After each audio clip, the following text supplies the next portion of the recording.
ስሜቶቻችን ያለ ልጓም ስንተዋቸው መሪዎቻችን የመሆን ዕድላቸው ሰፊ ነው። ለአብነት ብናነሳ እንኳን ያልተገራ ንዴት በሰከንዶች ውስጥ ለዓመታት የተገነቡ ግንኙነቶችን ያፈርሳል። በውል ያልተያዘ ጭንቀት ደግሞ የደም ግፊትን በመጨመር የእንቅልፍ መዛባትንም በማስከተል አካላዊ ጤናን ይጎዳል። ታዲያ ስሜቶቻችንን በትክክል ማስተዳደር መቻል ለሕይወታችን ፍኖት መስመር የሚጫወተው ሚና ቁልፍ መሆኑን ማስተዋል የተገባ ነው። ለስሜት አስተዳደር ከሚረዱ ልምምዶች መካከል የስነ ልቦና ባለሙያዎች ማይንድፉልነስ ወይንም ነገሮችን በጥሞና ማስተዋል የሚሉት አንዱ ነው። ይህንን ስነ ልቦናዊ ልምምድ በውል ለማከናወን ደግሞ ቅድስት ቤተ ክርስቲያናችን አይነተኛ ስፍራ ናት። ገና እንደገባሁኝ ችግር ተፈታ ሊሆን ይችላል አይደለ? ከበሩ ጀምሮ ጸሎት እያረኩ ምገባው። ከዛ ግን ዛፎቹን ማየት ሊሆን ይችላል። ከዛ ደግሞ አለ አይደለ? ድምጽ የምንሰማው ድምጹን ማስተዋል ሊሆን ይችላል። መዳሰስ ሊሆን ይችላል አይደለ? እና ያለን አባቶቻችን እናቶቻችን ገብተው ይሄ ግርግዳውን እንዲያበሳበስ እያደረጉ በቃ ሰውነታቸውን ማሻሸት እንደዛ ከመባረክም አንጻር ነው። ከስፒሪቹዋል ወይም ደግሞ መንፈሳዊ ትንታኔ እንዳለው ሁላ ደግሞ በዚህኛውም ደግሞ ሊመልሰን ይችላልና እጣኑ አለ ለማሽተት ካልን ይሄ መስማት ካልን ያው ቅድም እንዳልኩት ማህሌቱ አለ፣ ዝማሬው አለ፣ የወፎቹ ድምጽ ሊሆን ይችላል። እነዚህ ነገሮች አሁን ያልኩትን ይሄ ግራውንዲንግ ቴክኒኩን ራሱ ቤተ ክርስቲያን ውስጥ ገብተን ይሄ ኤክስፐሪመንት የምናደርገው ወይም ደግሞ የምናየው ነገር ነውና በጣም ያረጋጋናል እሱ ብዬ አስባለሁ። ሰርክ ስለተደረገልን ነገር ሁሉ የማመስገን ልምምዳችንን ከፍ ማድረግና የቀና ሐሳቤ ባለቤት መሆንም እንዲሁ ለስሜት አስተዳደር የሚያበረክተው አስተዋጽኦ ከፍ ያለ ነው። የስነ ልቦና ምሁራን በጥናቶቻቸው የደረሱበትም አመስጋኝ ሰዎች ለጭንቀት የመጋለጥ ዕድላቸው አነስተኛ መሆኑን ነው። በተለይ ድባቴ ውስጥ ያሉ ጭንቀት ውስጥ ያሉ ደንበኞቻችን ሲመጡ ግራቲቲዩድ የሚል ልምምዳውን እንደ መልመጃ ልንሰጥ እንችላለን። እንደ አሳይመንት ማለት ነው። የሚሰሩት ነገር ጠዋት ስትነሺ ለአንድ ሳምንት ተነስተሽ የምታመሰግኛቸውን ነገሮች ከፈጣሪሽ ጀምረሽ እኛ ጋር የሚመጡት ያው የተለያየ ሃይማኖት ውስጥ ያሉ ስለሆኑ በእምነታቸው እንዲያመሰግኑ እናደርጋቸዋለን ማለት ነውና በጣም የምታየው ለውጥ ራሱ ያስገርምሃልና ይሄ እይታ አንዳንዴ ፐርስፔክቲቭ የምንለው ወይም ደግሞ የእይታ ለውጥ ነው። የነገሩ የሁኔታው ሳይሆን እይታችን ይቀየራል። የሆነ ጊዜ ያለንን ሳይሆን የሌለንን። በተለይ ደግሞ አሁን በሶሻል ሚዲያ ዘመን ኮምፔር እናደርጋለን ወይም እናነጻጽራለን ራሳችንን በተለይ ወጣቶች ላይ ማለት ነው። እንትና እንደዚህ ያላቸው እኔ የለኝም እንትና አለ እና ያለንን ነገር ኮምፕሊትሊ ወይም ደግሞ ሙሉ በሙሉ እንደሌለን አድርገን ነውና ወዳላቸው ነገር እንዲመጡ ወደ ምስጋና እንዲመጡ ግራቲቲዩድ ወይም አንተ ያነሳኸው ምስጋና እንደ ልምምድ ሁላ የሚሰጥ ነገር ነውና ድባቴም ላይ ጭንቀትም ላይ ወደ ራሳቸው እንዲመለሱና እንዲያመሰግኑ በአጠቃላይ ደግሞ ፖዚቲቭ ቲንኪንግ ያለው ሰው እምነት ያለው ሰው የተሻለ የመዳን ዕድል አለው። አሁን ጥናቶች እየተደረጉ ነው። ስፒሪቹዋል ላይፋቸው ላይ ጠንካራ ወይም ደግሞ መንፈሳዊ ህይወታቸው ላይ ጠንካራ የሆኑ ሰዎች ከዲፕሬሽን ከጭንቀት እንዴት ነው የመዳን ዕድላቸው የሚለው ጥናቶች ይደረጋሉና ስፒሪቹዋሊ ወይም ደግሞ በመንፈሳዊ ህይወታቸው ጠንካራ የሆኑ ሰዎች የፕሮግኖሲስ የምንለው ወይም ደግሞ የመዳን ዕድላቸው በጣም ከፍተኛ ነው እና አሁን ራሱ ሞዴሉ እየተቀየረ መጥቷል። ባዮ ሳይኮ ሶሾ ስፒሪቹዋል ነው የሚባለው ትሪትመንቱ ራሱ።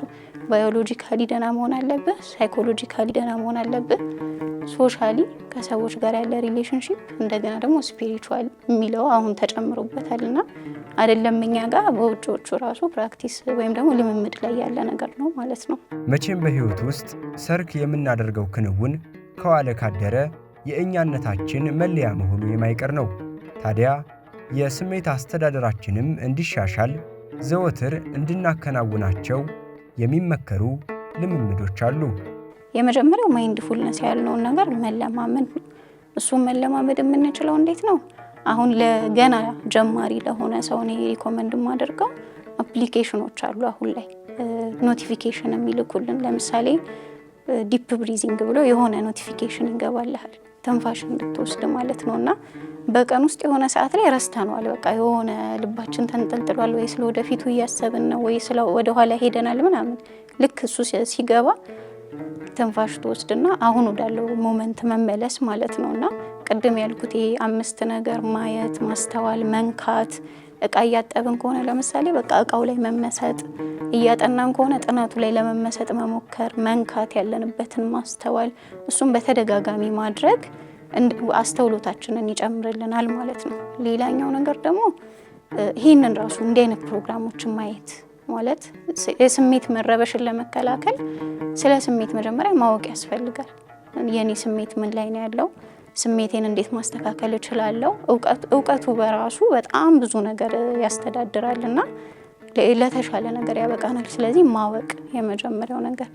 ሌላው ደግሞ ሰልፍ ኬር የምንለው አሁን መጾም ለምሳሌ የሰልፍ ኬር አንዱ አካል ነው። ይሄ ሰውነታችን ራሱ እረፍት እንዲያገኝ ማድረግ ማለት ነው ከምግብ። ስለዚህ የሰልፍ ኬር ሀቢቶቻችንን ማዳበር፣ ከሱስ መጠበቅ፣ ይሄ ለየብቻቸው እነዚያውን አንዳንድ ርዕስ ይሆናሉ። ምን ምግቦችን እንመገብ፣ አሁን በመጽሐፍ ቅዱስም የሚጠቀሱ ይኖራሉ። ከምግብ አንጻር፣ ከእንቅልፍ ከምንተኛው አንጻር፣ ከኤክሰርሳይዝ አንጻር እንቅስቃሴዎችን ከማድረግ በእኛ አሁን ስግደት አለ ለምሳሌ እሱን ሁሉ ከማድረግ አንጻር ራሳችንን መጠበቅ። አካላችን ጤነኛ ሳይሆን ማይንዳችን ወይም ደግሞ አይምሯችን ጤነኛ የመሆን እድሉ አነስተኛ ነው። ስለዚህ አካላችንንም በትክክል መጠበቅ አለብን። ከዛ አይምሯችን ጤነኛ ይሆናል። ይሄ ሎንግ ተርም ላልከው አሁን ለረዥም ጊዜ ጤንነታችንን ወይም ደግሞ የአእምሮ እንትናችንን ስሜታችንንም ምክንያቱም የስሜት መረባበሽ ሲሆን ይሄ አይምሯችን ውስጥ ያሉት ኬሚካሎች መለዋወጥ ነው የሚሆነው። እሱ ደግሞ ከምግብ ጋር ይቀያየራል፣ ከፀሐይ ብርሃን ካለማግኘት ጋር ይቀያየራል። ስለዚህ እሱም ባዮሎጂካል የሆነውን ነገር ወይም ደግሞ አካላዊ የሆነውን ነገር ማኔጅ ማድረግ አለብን። እሱ አንደኛው ነው። ሌላው ደግሞ ጆርናሊንግ ነው። ጆርናሊንግ ማለት በእኛ መጻፍ፣ በቃ ስሜታችንን ማውጣት መጻፍ። ለምንድን ነው ይሄ ተሰማኝ? ራሳችሁን መርምሩ ይባል የለ ራስን መመርመር። አሁን ብዙዎቻችን የምንቸገረው ከራሳችን ጋር አልተግባባንም፣ ከሰው ጋር ግን ለመግባባት እንሞክራለን። ከራሳችን ጋር ሳንግባባ ከሰው ጋር መግባባት በጣም ከባድ ነገር ነው የሚሆነውና ዝም ብሎ ደብሮኛል፣ ዝም ብሎ ጨንቆኛል ምናምን የሚሉ ስሜቶች የሚመጡት ለዛ ነው።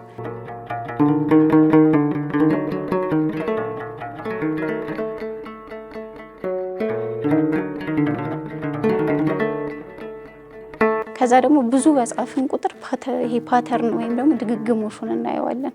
እንዴ እኔ በጣም ቶሎ ነው የምናደደው፣ ለካ በተደጋጋሚ ለካ እንደዚህ ነው ማስበው የሚለውን ነገር እንድናወጣ ያደርገናል፣ እንድናቂ ያደርገናል። እና ጆርናሊንግም በጣም ይጠቅማል።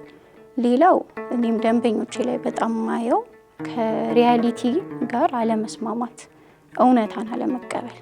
አሁን ለምሳሌ በሴቶች ክላይንቶች ወይም ደንበኞች ሲመጡ በሁሉም ሰው መወደድ እፈልጋለሁ ብለው በጣም ጭንቀት ውስጥ ገብተው ይመጣሉ። እና አሁን ይሄም ቴራፒ ካገኘሽ በኋላ በቃ ሁሉም ሰው ይወድሻል አንላትም። ጋራንቲድ አይደለም፣ ወይም ደግሞ እንደ ማስተማመኛ የምንሰጠው ነገር አይደለም። ሁሉም ሰው አይወድሽም፣ ግን ያ ማለት ምንም ነገር ይፈጠራል ማለት አይደለም። ከዛ እሷ ግን ሁሉም ሰው ካልወደደኝ ምንድነው ይፈጠራል ብላ ይፈራችሁ የሚለውን እንድታስበው ፕሮሰስ እንድታደርገው ከየት እንደመጣ ካስተዳደግ ነው ወይ ምናምን የሚሉትን ነገሮች አብረን እንሰራለን ማለት ነውና ሪያሊቲ ዓለም እንዴት እንደሚሰራ አሁን ሞት ለምሳሌ በጣም አስፈርቶት የሚመጣ ሰው አለ። ከዛ ግን እንዲቀበለው ሞት ማለት ምን ማለት ነው እና ስፒሪቹዋሊቲም የሚጠቅመው እዚህ ጋር ጥሩ ነው። አሁን መንፈሳዊ ህይወቱ የሌለው ሰው ሞቶ የት እንደሚሄድ ስለማያውቅ በጣም ጭንቀቱ ይጨምራል። ከዛ ግን መንፈሳዊ ህይወት ያለው ሰው ከሞት በኋላ እኮ ይሄ ነገር አለ ሄደህ ተማር ትለዋለህ። ራሱ ተምሮ ሲመጣ የጭንቀቱ ቀንሶ ይመጣል ማለት ነውና ሌላው ሪያሊቲን ማወቅ ዓለም እንዴት እንደሚሰራ ይሄ ጥንካሬ ይፈጥራል። ይሄ ሬዚሊያንስ የምንለው መንፈሰ ጠንካራ የሆኑ ሰዎች አሉ አይደለ? እንደዛ እንድንሆን ያደርገናልና ሌላው ዓላማ መያዝ መንፈሳዊም በምድርም ደግሞ ይሄንን ነው ማደርገው የሚለውን ዓላማ መያዝ። አሁን ላይ የኔም አብዛኞቹ ወጣቶች ናቸውና 17 ዓመት ምናምን እድሜዋ ሆኖ ህይወቴ ያበቃ ይመስለኛል የሚሉ ይመጣሉ። በቃ በጣም ወጣት ሆነው ይሄ ምንድነው ኤግዚስተንሻል ክራይሲስ የምንለው ወይም ደግሞ ይሄ የመኖር ጥቅም አለመታየት። ለምንድን ነው የምኖረው? ለምንድን ነው የተፈጠርኩት? እኔ ምን ላደርግ ነው እዚህ የመጣሁት? የሚሉ አይነት ስሜቶች ማለት ናቸው። እና ሰው ራሱን አውቆ በዚህ ምድር ላይ ደግሞ የሆነ ማበርከት ያለበት የሆነ አስተዋጽኦ አለ፣ እሱ ላይ መስራት አለበት ማለት ነውና አላማ መያዝ በጣም ያጠነክራል። ከሚመጡ ከቀን ተቀን ይሄ ቻሌንጆች ወይም ውጣ ውረዶች ያቺን እኮ አሳካለሁ ካልን ይሄ የማለፍ እድላችን የመታገስ እድላችን ይጨምራልና ምድራዊም ወይም ሰማያዊ የሆነ አላማ ሁለቱንም ብንይዝ መልካም ነው።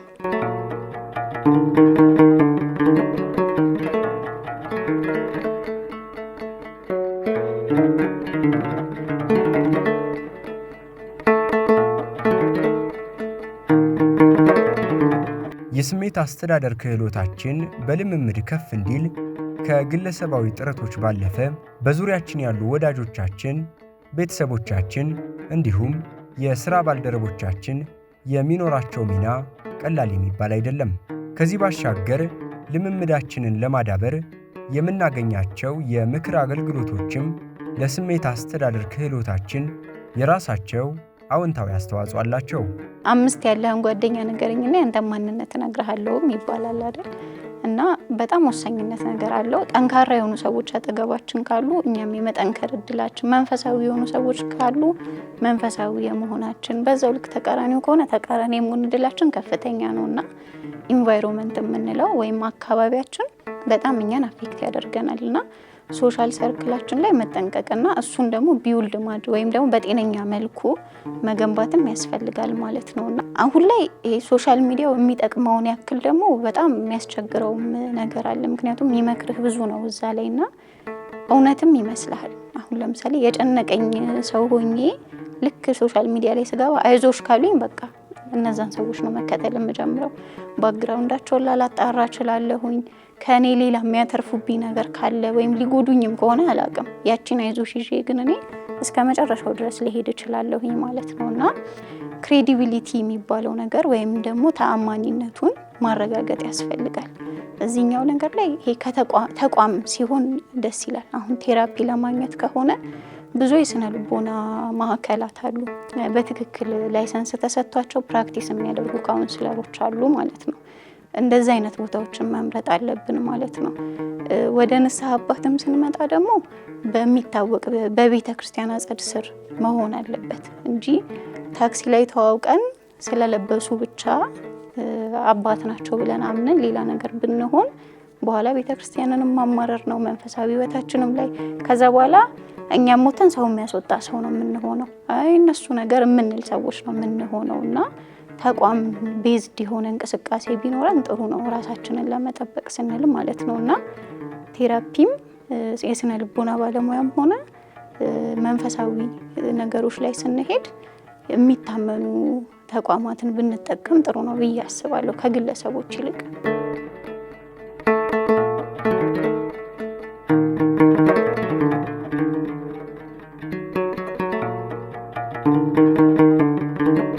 በመሰረቱ መንፈሳዊ አባት ጋር መሄድ ያለብን በማንኛውም ጊዜ የግድ መቸገር ወይም መሰበር ምናምን አይጠበቅብንም። እዛ ለመሄድ ያለንን ነገር ለማስጠበቅ ራሱ ብንሄድ ጥሩ ነው መንፈሳዊ ህይወታችን ላይ። ምክንያቱም አሁን አንዳንዴ ራሱ እኔ የትዳር ካፕልስ ቴራፒ ላይ የምናየው ነገር ባልና ሚስት ተጠላልተው ለአይናቸው በቃ መታየት የሚጠላሉበት ደረጃ ላይ ደርሰው ይመጣሉ። ከዛ ቴራፒ አይሰራም ወደ ማለት ሊመጣ ይችላል፣ ወይም ደግሞ ሄደን ነበር ለማለት ይሆናል የመጡት። ከዛ ግን በዛ ደረጃ አይደለም የሚመጣው። አሁን ለምሳሌ ካንሰር ሲይዘው የሆነ ሰው የመጀመሪያው ስቴጅ ላይ ከሆነ በሰርጀሪ ወይም በቀዶ ጥገና ይወጣልና ይድናል። ካንሰሩ ግን ተስፋፍቶ አይምሮ ላይ ሄዶ ልቡ ላይ ሄዶ ኩላሊቱ ላይ ሄዶ ከተስፋፋ በኋላ ሐኪም ቤት ሄዶ ሐኪሞቹ ምንም አላረጉልኝም ማለት አይቻልም። ስለዚህ ገና ኮሚኒኬሽን ላይ በተለይ ለባለ ትዳሮች ማለት ነው መግባባት እያቃተን ከመሰለን ኮሚኒኬሽን ስኪል ለመማር ራሱ መሄድ ይቻላል፣ በጣም ነገሩ ሳይጦዝና ሳይባባስ በፊት ማለት ነው። ሌላው ስለ ስሜት እያወራን ስለሆነ ያለ ነው። የስሜት መረበሽ ካለ እና ደግሞ ያ ደግሞ የዕለት ተዕለት ውሏችንን እያበላሸ ከሆነ አሁን ለምሳሌ ተማሪ ሆኜ ተማሪ አሁን ቁጭ ብሎ ማጥናት ነው። ቁጭ ብሎ ማጥናት የሚለውን ይሄ ሲምፕል ነገሩን በጣም ከባድ የሚያደርገው የሚመጣብኝ ስሜት ነው። ፈተናውን አላልፍም፣ እኔ ማረባ ሰው ነኝ፣ ተመርቄ ምንድነው ማደርገው ምናምን የሚለው ይሄ በርደኑ ስላለ ቁጭ ብዬ ማጥናት አልችልም። ስለዚህ በዚህ ውጤቴ እየቀነሰ ሊሆን ይችላል። ይሄ ካለ መሄድ ያስፈልጋል። ወይም ደግሞ በራሳችን ማኔጅ ማድረግ የምንችል ከመሰለን መሞከሩ የተወሰነ አሁን የተባሉትን ነገሮች፣ ካልተቻለ ግን ወዲያው መሄድ ያስፈልጋል። በጣም መታገል ላይመከር ይችላል። ሌላው ትራውማ ከሆነ አሁን እሱ ከሆነ ግዴታ መሄድ ያስፈልጋል። ብቻችንም አክሰስም ላናገኘው ምን እንችላለን እና ትራውማ ካለ ቀጥታ መሄድ ያስፈልጋል ማለት ነው። እና ሱስ ውስጥ እየገባን ከሆነ ሱስ ደግሞ ሲባል ይሄ ማጨስ መጠጣት ምናምን ብቻ ላይሆን ይችላል። አሁን የስልክም ሱስ አለ፣ የወሬ ሱስም አለ፣ ብዙ አይነት ሱሶች አሉና ልክ ስናደድ ኢሚዲየትሊ ወደ ሌላ ነገር የምገባ ከሆነ ማለት በኋላ የምጸጸትባቸው ነገሮች የማደርግ ከሆነ ይሄንን ለማስተካከልም መሄድ ይጠበቅብኛል ማለት ነው። እና በጣም ቀለል አድርጌው ሊሆን ይችላል። ከዛ ግን ይሄ ቴራፒ ሰው የሳለው ነገር አለ። በቃ የሆነ በጣም ተቸግሮ የሆነ ተሰብሮ ምናምን መሄድ ያለበት ነገር ግን ስኪሎችንም ለማዳበር እያጣናቸው ከመሰለን የዕለት ዕለት ውሏችን እየተበላሸ ከመሰለን እዚህ ደረጃ ላይ በቃ ስሜታችንን በጣም እየተረባበሸ ስራችንን መስራት ትምህርታችንን መማር እያቃተን ከሆነ መሄድ አለብን ብዬ ነው የማስበው። ስሜትን ማስተዳደር መቻል ከግለሰብ ተሻግሮ ለማህበረሰብ ብሎም ለሀገር ጠቀሜታው ገጸ ብዙ ነው።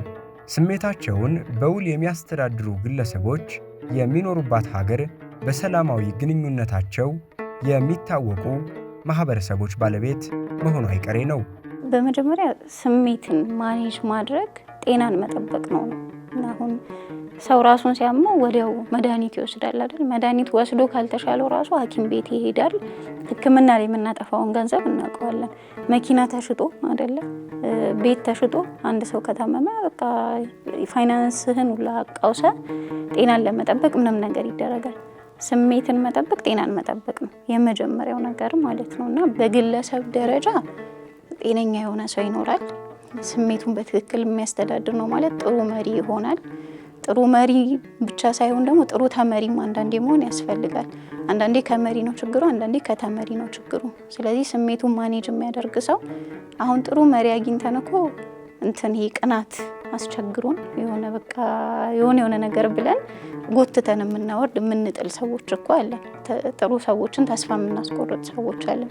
ስሜቱን ማኔጅ የሚያደርግ ሰው ግን ቅናት እንኳን ቢሰማው ቅናቱን ወደ ኢንስፓይሬሽን ወደምንለው ወይም ደግሞ ጥሩ መነሳሳት፣ ይሄ ሰው እኮ ይሄ ጥሩ ነገር አለው እኔ እንዴት ነው እዛ ጋር የምደርሰው ወደሚለው መልካም ነገር እንቀይረዋለን ማለት ነው። እና ጥሩ መሪ ይሆናል፣ ጥሩ ተመሪ ይሆናል፣ ራሱ ጤነኛ ይሆናል፣ የሚመራው ቤተሰብ ትዳር ጤነኛ ይሆናል፣ ልጆቹ ጤነኛ ይሆናሉ።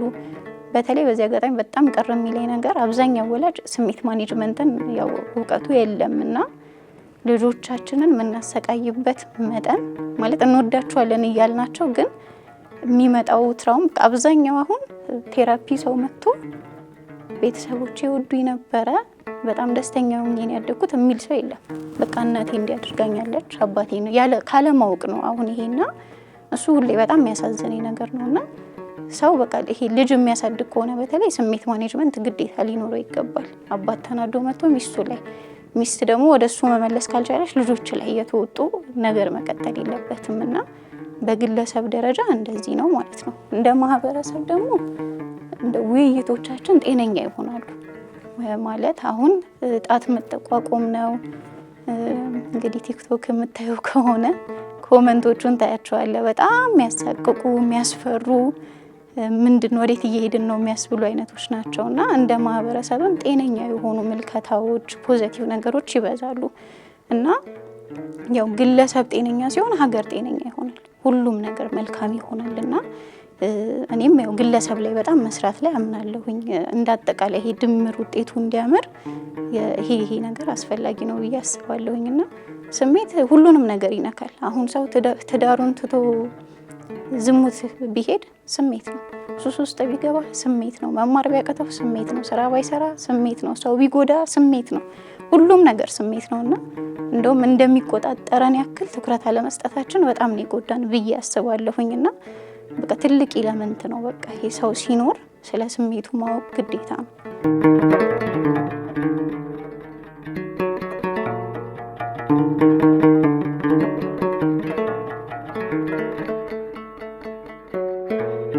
ነው።